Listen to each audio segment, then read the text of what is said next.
Судскиот совет се подготвува за избори во четврток по оставките на двајцата колеги. Невладините ги бојкотираат, бараат преки на изборите и оставки од членовите. Европската унија е загрижена, ќе испраќа експерти во оценска мисија на судски. Експертите излезот го гледаат во законски измени. Нерешените прашања поврзани со судскиот совет кулминираа со нешто што за нас е непријатно, а тоа е испраќање на специјална оценска мисија, вели претседателот на работната група за подготовка на стратегија за реформи во правосудството, академик Владо Камбовски.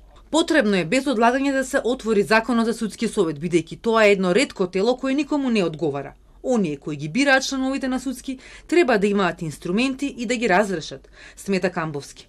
Оние што ги именува собранието, избира собранието, па собранието има позиција, има опозиција, која може да ги покрене сите прашања, што се случува во судскиот совет. Сега никој тамо не може да покрене ништо, единствено ако поведе постапка на интерпелација по некои заобиколни основи. Судиите, исто така, кои ги избираат членовите на судскиот совет во своите редови, да можат во секој момент, кога ќе се појави некоја ваква индиција, да барат да се свика телото, судско тело, дали е тоа општо собрание, дали е поврз некој делегатски принцип формирано тело, да расправа што се случува со нивните членови во судскиот совет. Строги и прецизни услови за истакнати правници во судскиот совет. Камбовски како пример ги наведува универзитетските професори со 30 години стаж од трите најдобро реномирани правни факултети или пак други искусни правници со долгогодишен стаж. Изборот на луѓе со интегритет и искуство, според Камбовски, ќе значи и брана за влез на политиката во судството.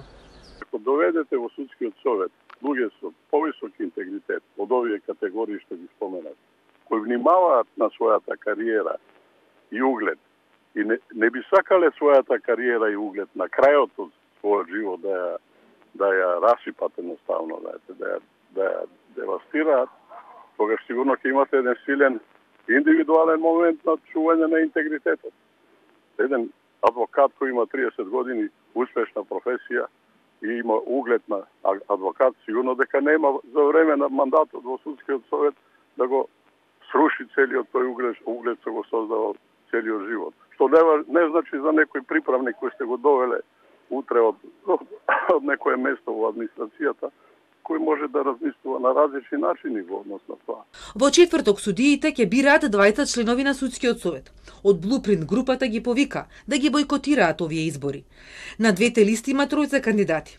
На листата од Врховен ќе стои само името на судијата Наќа Ѓоргиев, за кого советот ја запре дисциплинската постапка, ден откако објави дека се кандидирал.